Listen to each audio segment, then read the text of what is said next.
another book reading. So let's take a look at the waves real quick and have a see.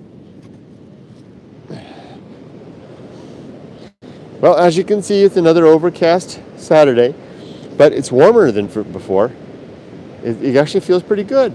And the waves are all right. They're not as big as they were last week. There's a father over there with his son. They're having a nice time together, boogie boarding. And up there towards the pier, it's all right. I think it's going to be a nice day at the beach, especially if the sun comes out a little later, which it should.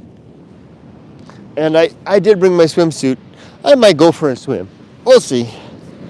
I'm going to read today from the final bits of Going Alone. The last few, they're not really chapters, they're just last bit of few sections. So the book has proper chapters, but then at the end, after I completed the main story, the adventure was done, the result, remember there's two sections of the book, right? There's the adventure, and then there's the result of the adventure. And then at the end of all of that, I just threw in a couple of bits and pieces that I thought had relevance and interest, kind of like an addendum in a way, or an appendix of sorts, but a little more than that. And there's room to change in here. I can see how I can improve some of these sections, and so maybe I'll be doing that in the future. We'll see. I'm going to read it now. This won't take too long. So last time we did, what was the title of that last chapter that we did? Just a second. Last week.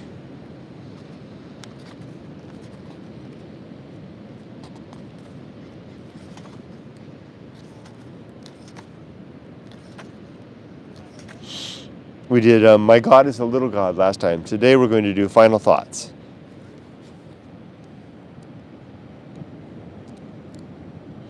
Okay, you can see that this is not even a full page, right? And then it has some a little picture there of Emily drew of a guy, me, in this facing the sun. There we go. Final thoughts. Before I leave you alone. Yeah, so it says. Going alone is less of, and this is the part that I can improve. I know I can improve this. Going alone is less about going solo into wild places or living tolerant of solitude or without the warm blessing of family and friends, and more about a willingness to carry on through life with a positive, optimistic spirit in spite of the perceived void-like indifference of nature. It's about making life good and just and communal, where the responsibility for defining goodness is our own, resting on our own shoulders, with additional responsibility to live well and to also actively work to improve this good living with each passing day. You are among this tribe if you do not shy away from what you find or do not find in the wild. I could read that better. You are among this tribe if you do not shy away from what you find or do not find in the wild. It's the do not find that's the most important part. Or in solitude, or in the quiet moments, alone with your mind. And if you decide instead to actively do something about these discovered facts in order to make something beautiful and meaningful of your brief life and days. And if you do this of your own volition, mostly, not relying on others to pave over and civilize the wild with their own unfounded explanation, excuse, or dogma, then you will rise to your full stature as a person of reason, an individual of truth, someone both humbled and in awe of the uncertain night, and willing to live the good life in that dim, obscure place to the end of your days, or until discovery and effort at last reveal or produce some truer light. I take it back. That's exactly what I intended to say in this final bit. It's funny how you can read it and then realize later that that's what I was trying to write. When I sat down to write this, that's the message I was trying to say. And I did highlight a couple of words here. There's the word going alone, indifference, and the good life, which are the three big themes of the book. And then there's a little note down here. It says, continue the adventure at goingalone.org. Keep going back and forth. And then there's the picture. Now let's turn to the next page, which is the epilogue. And the epilogue is really a quote from my favorite author, Nathaniel Hawthorne. Well, my favorite prose author, Nathaniel Hawthorne. So let's read that, but let me move the camera up a little bit. It's a little bit, get stuck.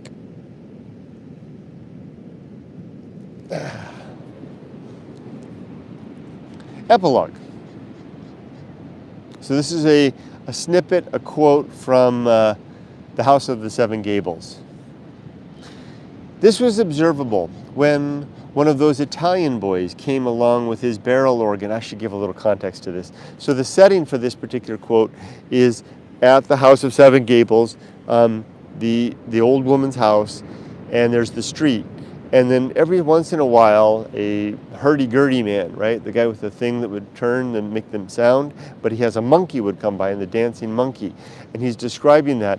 No, is there a dancing monkey, or is this the one with the automatons, right? The little characters, that's what it is. This was observable when one of those Italian boys came along with his barrel organ and stopped under the wide and cool shadows of the elm. With his quick professional eye, he took note of the two faces watching him from the arched window and, opening his instrument, began to scatter its melodies abroad. He had a monkey on his shoulder, so he had both, the monkey and the hurdy-gurdy, dressed in a Highland plaid, and to complete the sum of splendid attractions wherewith he presented himself to the public, there was a company of little figures whose spheres and habitation was in the mahogany case of his organ, and whose principle of life was the music which the Italian made it his business to grind out. In all their variety of occupation, the cobbler, the blacksmith, the soldier, the lady with her fan, the toper with his bottle, the milkmaid sitting by her cow. This fortunate little society might truly be said to enjoy a harmonious existence and to make life literally a dance. So he's describing that scene where he's the Italian boy, he's got the hurdy-gurdy crying out the music, and the little scene there, he's got the scholar with his book, the soldier with his gun, the lady with her fan, the drunk with his bottle, and the milkmaid with her cow. All of these things happening, kind of enacting the scene and play of life. The Italian turned a crank, and behold, every one of these small individuals started into the most curious vivacity. The cobbler wrought upon a shoe. The blacksmith hammered his iron. The soldier waved his glittering blade. Not a gun, but a blade. The lady raised the tiny breeze with her fan. The jolly toper swigged lustily at his bottle. A scholar opened his book with eager thirst for knowledge and turned his head to and fro along the page. The milkmaid energetically drained her cow, and a miser counted gold into his strong box, all at the same turning of a crank. Yes, and moved by the self-same impulse, a lover saluted his mistress on her lips, giving her a kiss. Possibly some cynic, at once merry and bitter, had desired to signify in this pantomimic scene that we mortals, whatever our business or amusement, however serious, however trifling, all dance to one identical tune, and in spite of our ridiculous activity, bring nothing finally to pass. For the most remarkable aspect of the affair was that at the cessation of the music, everybody was petrified at once, from the most extravagant life into a dead torpor. Neither was the cobbler's shoe finished, nor the blacksmith's iron shaped out, nor was there a drop less of brandy in the toper's bottle, nor a drop more of milk in the milkmaid's pail, nor one additional coin in the miser's strongbox, nor was the scholar a page deeper in his book. All were precisely in the same condition as before they made themselves so ridiculous by their haste to toil, to enjoy, to accumulate gold, and to become wise. Saddest of all, moreover, the lover was none the happier for the maiden's granted kiss, but rather than swallow this last too acrid ingredient, we reject the whole moral of the story. Nathaniel Hawthorne.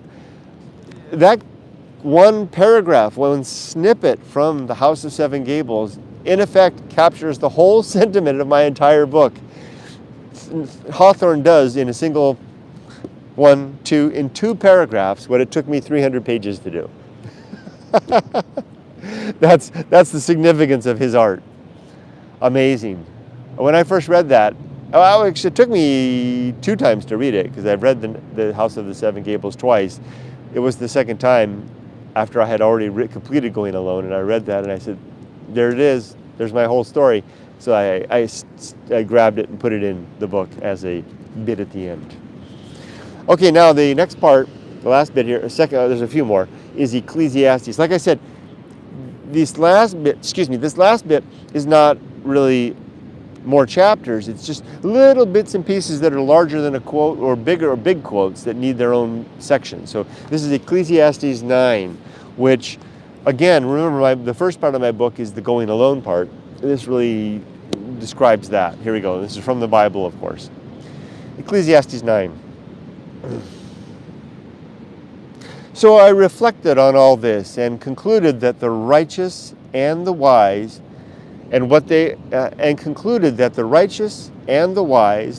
do are in God's hands. But no one knows whether love or hate awaits them. Let me try that again. So I reflected on all this and concluded that the righteous and the wise and what they do are in God's hands. But no one knows whether love or hate awaits them. All share a common destiny. The righteous and the wicked, the good and the bad, the clean and the unclean, those who offer sacrifice and those who do not. As it is with the good, so with the sinful. As it is with those who take oaths, so with those who are afraid to take them. This is the evil in everything that happens under the sun. The same destiny overtakes all. The hearts of people, moreover, are full of evil, and there is madness in their hearts while they live. And afterwards they join the dead. Anyone who is among the living has hope. Even a live dog is better off than a dead lion. For the living know that they will die, but the dead know nothing. They have no further reward, and even their name is forgotten. Their love, their hate, and their jealousy have long since vanished. Never again will they have a part in anything that happens under the sun. Here's the part I like, the concluding part of it. Go, eat your food with gladness. This is, amazing. Ecclesiastes 9, again, just like the preceding quote from Hawthorne, covers my book, because my book has 2 sections, right? The Going Alone part and then the Good Life part. And then, in essence, Hawthorne has that, and then Ecclesiastes does too. And here's the second part. Go and eat your food with gladness, and drink your wine with a joyful heart, for God has already approved what you do. Always be clothed in white, and always anoint your head with oil. Enjoy life with your wife whom you love, all the days of this meaningless life that God has given you under the sun, all your meaningless days. For this is your lot in life, and in your toilsome labor under the sun. Whatever your hand finds to do, do it with all your might. For in the realm of the dead, where you are going, there is neither working, nor planning, nor knowledge, nor wisdom. Again, Ecclesiastes 9. That's from the NIV edition of the Bible. The King James Version is also quite worth a read in that capacity for that chapter, for the whole darn thing for that matter. Okay, so now we've covered, that's 3 bits so far. Final words, the quote from Hawthorne, and now we just did the quote from the Bible, Ecclesiastes 9. The last bit, I think this is the last one. Yeah, well, kind of. There's a little more after it. Is Ghost Town. Ghost Town is a small little story written to me by an old man who will remain anonymous. He's still alive. He lives out in the desert. And he wrote this story for me. He gave it to me as a gift, and I chose to add it to the book. He wrote Ghost Story after reading Going Alone. And if you don't mind me saying this, he actually requested to meet me, and I went out and I met with him, and we talked, and he told me that this was one of the most important books he'd read in his life. And then that's why he wanted to meet me. And then afterwards he gave me Ghost Story, which he had written as his own soliloquy, remembrance, regret perhaps, at the stage of his life and the point of his life now becoming a ghost. Now remember, a lot of what happens in my book happens in the ghost town of Siberia, so it's apt, poignant, and appropriate for him to reference a ghost town. Here we go. Ghost town. And there's a little footnote there, 11. So let's see what it says. I said with 11, so you can read what I said. I said 11. This short essay, Ghost Town, was given to me by a very learned and wise man in the last season of his life, writing about his experience, place, and circumstance. It is a cautionary tale, perhaps directed at the young who may yet be fooling themselves that there is ever time to come, and that relevance persists, and that someone will certainly be there to hear our tale when at last we are ready to speak. Speak now, for ghost towns are truly real. Let's read it. Ghost town. Remember, this is that other man writing. I recently bought 2 books on ghost towns. I have some others too. As I read in them a bit, I saw the ghost towns as a metaphor for my own life. I once had some action, in quotation marks, going on.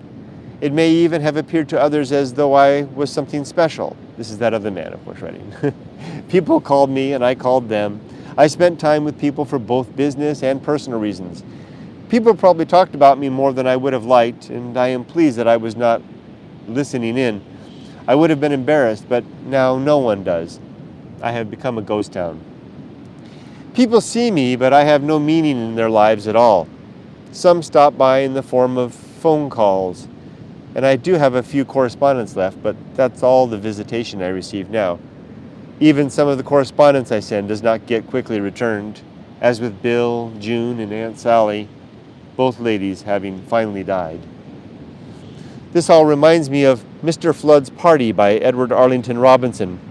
Call me Eben Flood. And if you haven't read that story, the story of Mr. Flood's Party, check it out. It's worth a read. It's very short. It's good. He continues.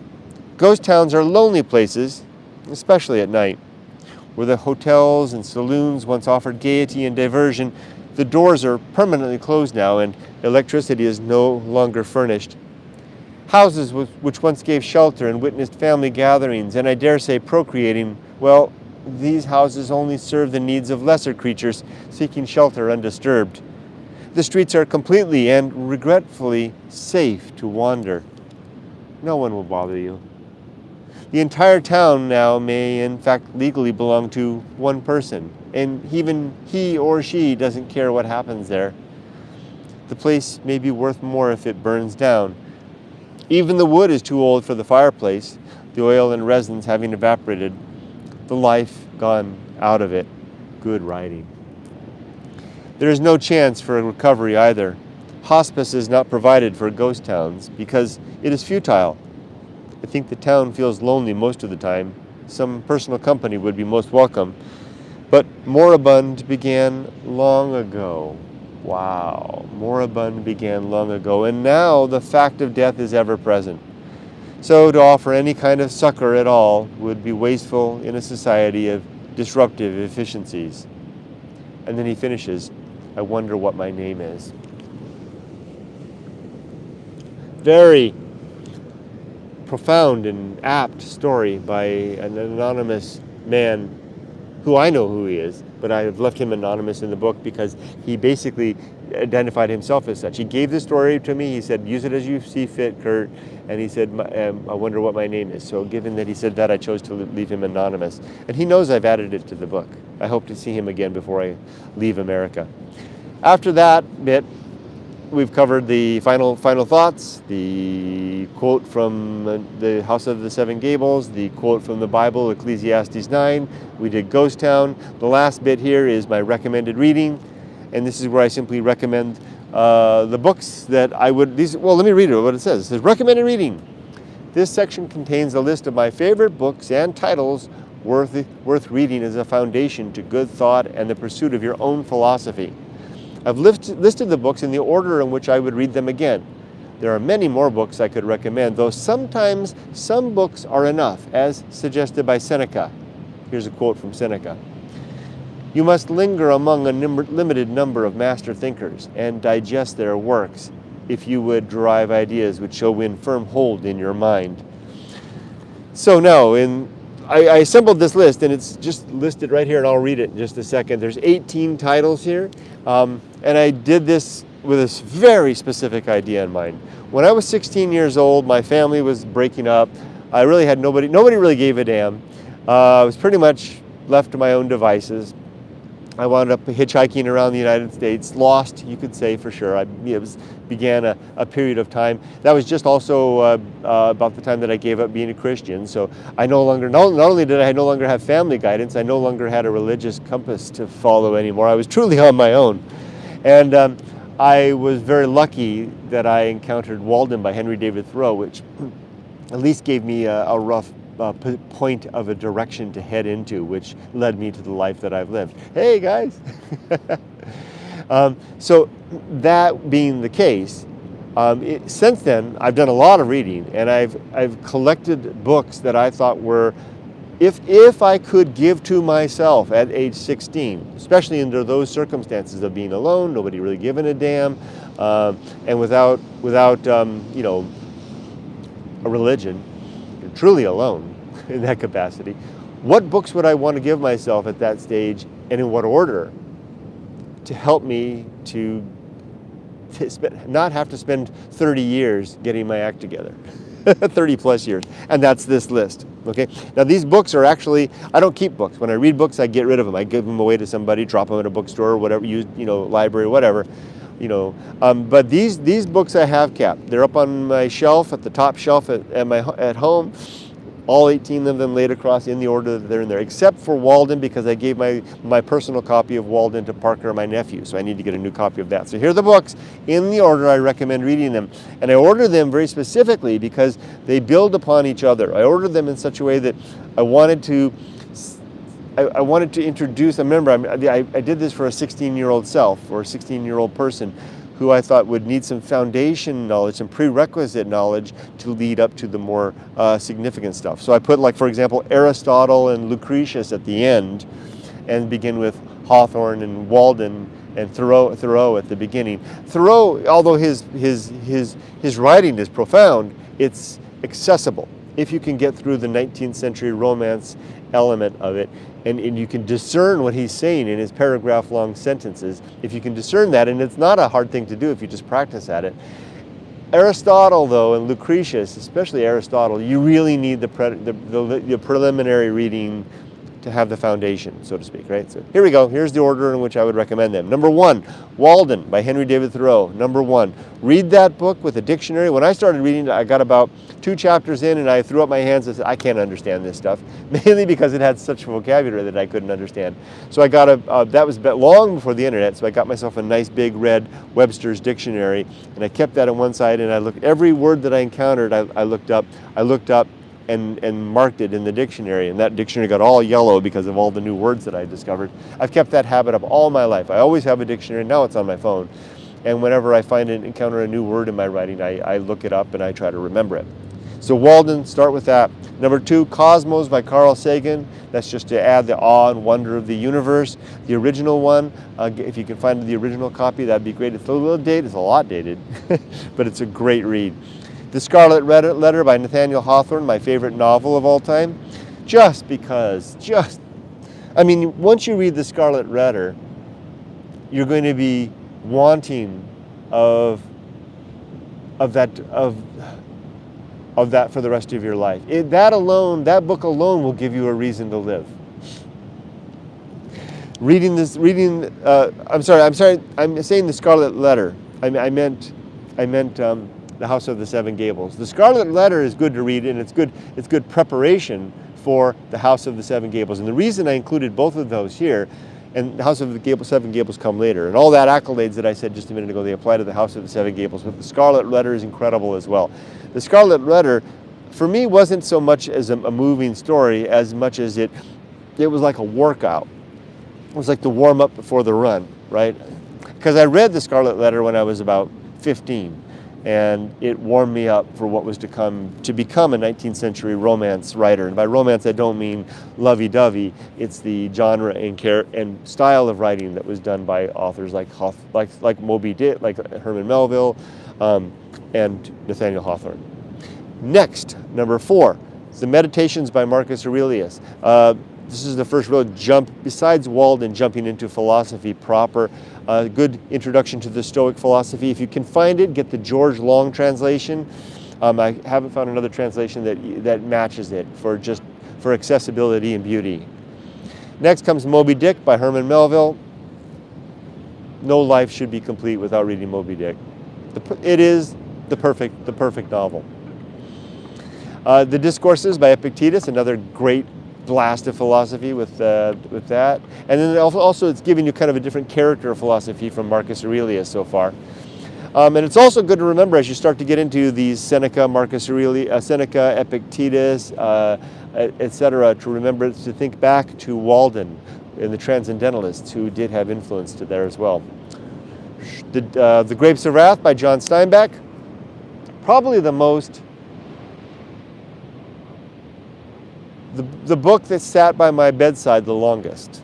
I kept for like 2 or 3 years, I kept the Grapes of Wrath on my bedside, and I would read a bit every night before I went to sleep. I'd never done that with any other book. The Epistles by Seneca, another good blast of philosophy. Read them all. It's a series of letters. Self-Reliance by Ralph Waldo Emerson. Now you might think, well, Kurt, why don't you introduce Self-Reliance before Walden? Because Emerson comes before Thoreau in a way, right? I do that because Walden will grab you. Emerson will explain the context, and then you'll understand what Thoreau is all about later when you read Emerson. So you can do that. In particular, this is part of Ralph Waldo's essays, or Emerson's essays. Self-Reliance is just one essay among his many. If you have the time, go for all of them. Read all of the essays. They're all great. But in particular, I singled out Self-Reliance. Self-Reliance is the only one of this group that, like I said before, I used to read the Grapes of Wrath every night, little bits and pieces. Self-Reliance, for years, I had an assignment to myself. Every month I would reread the whole thing. I've read it dozens and dozens of times, Self-Reliance. It's that significant. I can almost quote it from memory. Bits and passages just leap out, from me. My book should resound with a hum of insects. And my book should smell of pine and resound with a hum of insects. It's the most quoted when I'm doing my daily Good Life meditations. It's the most frequently, quotes from Self-Reliance are the things that most frequently bubble to mind, and I'm so glad that they do. We're halfway through. The Selfish Gene by Richard Dawkins, just a classic in explanatory science, right? You need that to have the foundation. That will help with the reconciliation of purpose in life, right? The House of the Seven Gables by Nathaniel Hawthorne. There it is right there, shining light right there, number 11. Pilgrim at Tinker Creek. This is by Annie Dillard, the only woman in the list. Just because, I don't know why. And her thing, I wouldn't say, the Pilgrim at Tinker Creek didn't really move me for philosophy, or I was moved by the artistry of it, just the beauty of the writing. It's just like looking at an incredible, like one of Van Gogh's landscape paintings, right? It's not going to fill you with philosophy, but you're going to be moved and improved as a human being for the experience. So too by reading Pilgrim at Tinker Creek. Then comes the Code of Hammurabi. Now, we're getting near the end here, or midway, 2/3 of the way in. Now we're heading towards the Bible, which comes later. And I want to add the Code of Hammurabi because it predates the Bible, and it's a useful thing to have in reference, especially when reading the Old Testament, especially when reading the covenants and the Ten Commandments, for example, the Noahic Code. If you remember what the Code of Hammurabi was about, then it gives you some reference to Mesopotamian and early Levant region codes of law, right? It shows where the Bible came from.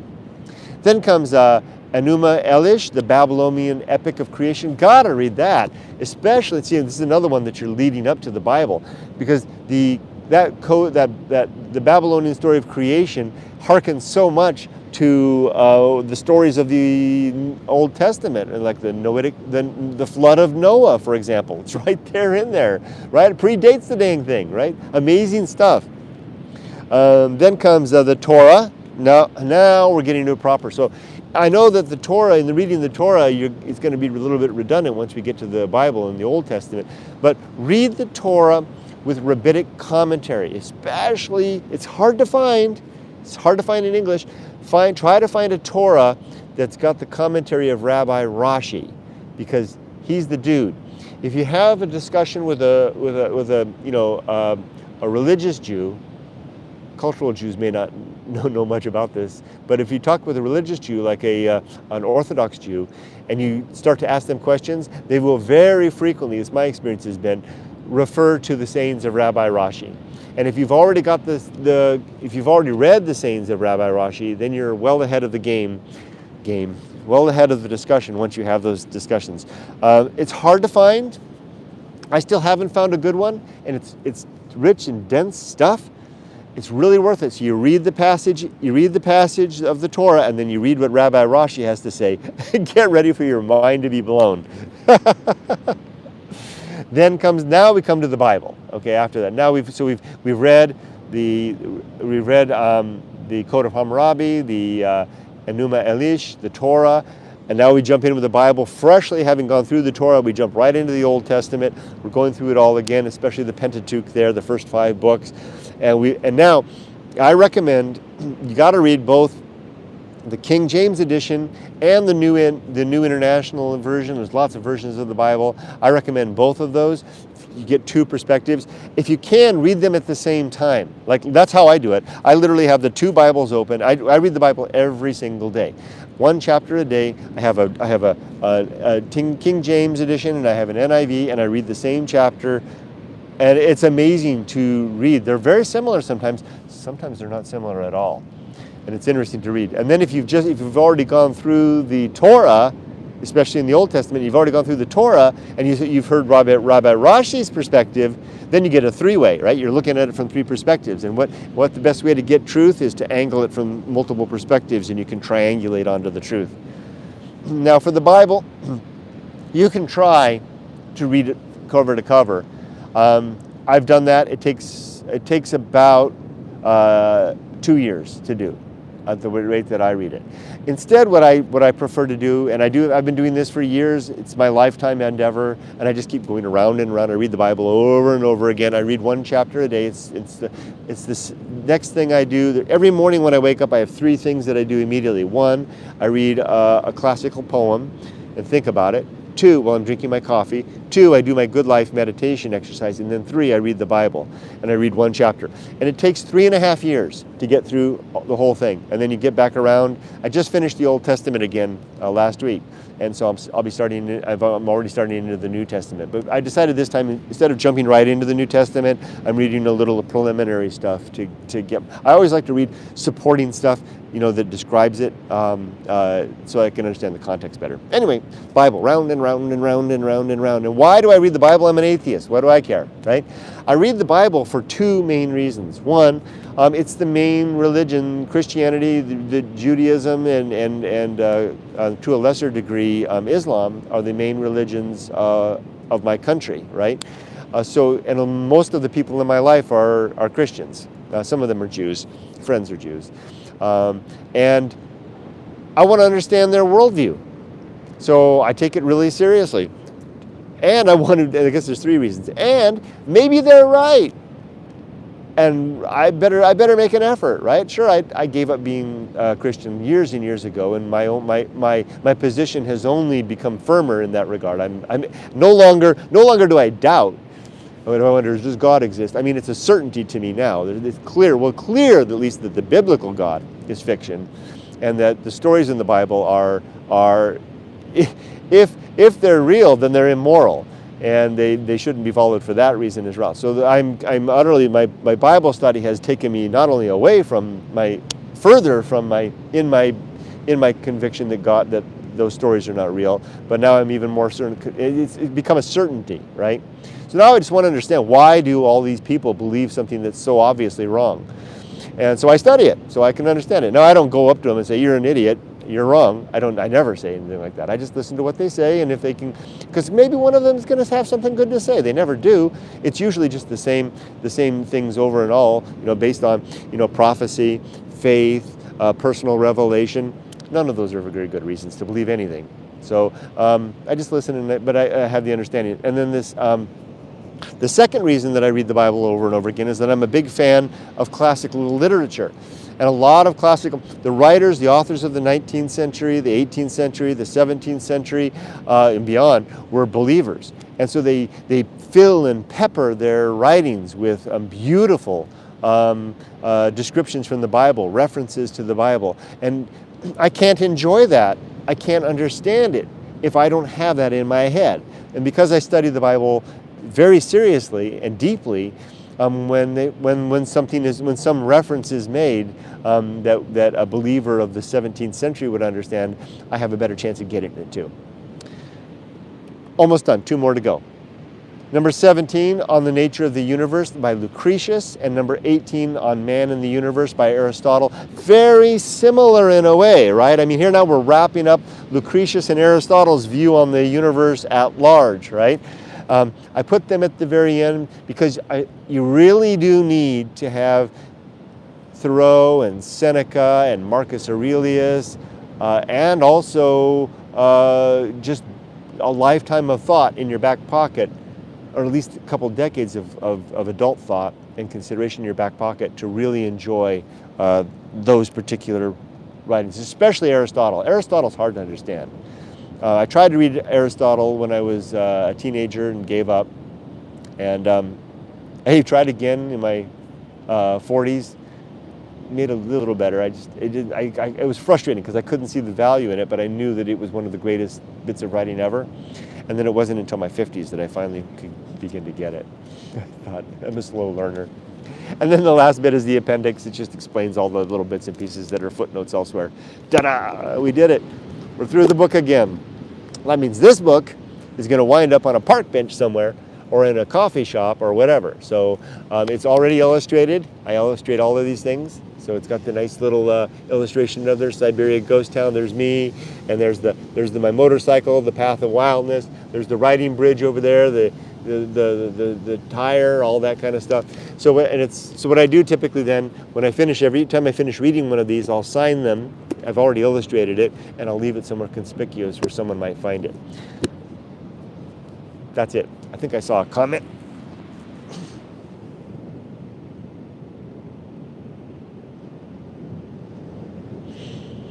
Michael. Hi, Michael. Do you happen to remember when you added the ghost town? I don't remember it in my version of the book. Oh, gosh, it's got to have at least been 2 years ago.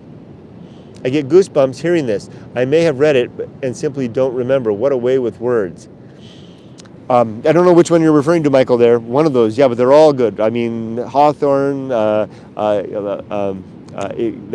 quote from Ecclesiastes, and then the gentleman that wrote Ghost Town did a really great job at that.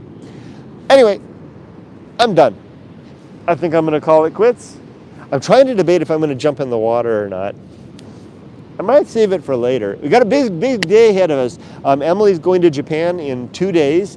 She did her packing last night. We're going to go shopping for omiyage gifts. I think her mother and her are going to go do that. I've got house cleaning to do, all kinds of stuff. I'm definitely going to come back and go swimming. I might wait for the clouds to burn off a little bit, but it would feel good to go in now, wouldn't it? So I might do that. I'll turn this off and then carry on with the day. And for some reason, I feel like doing this. I got my new towel. Yumiko got me a brand new towel, beach towel, for my birthday yesterday, and I love it. It's so big and wide and luxurious. That was so sweet of her. Anyway, take care, everybody. Be safe, but not too safe. And with that, my life is done, if not finished. See you later. Bye, Michael.